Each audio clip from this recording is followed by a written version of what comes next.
দিদির বাড়ির মজার সকাল। দিদির বাড়ি মজার সকাল।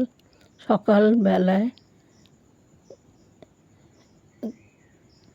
চা খাবার খেয়ে সকালের জল খাবার ভাত আর ঢ্যাঁড়স সেদ্ধ আলু সেদ্ধ চাপিয়ে দিল গ্যাসে।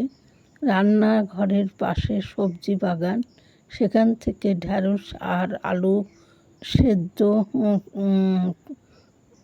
কাটছে।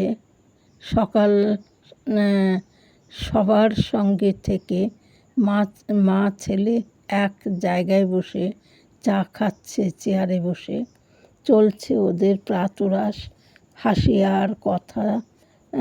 জাল বর্ষায় সবুজ ক্ষেত আর ভেতর দিয়ে কাঁচা রাস্তা,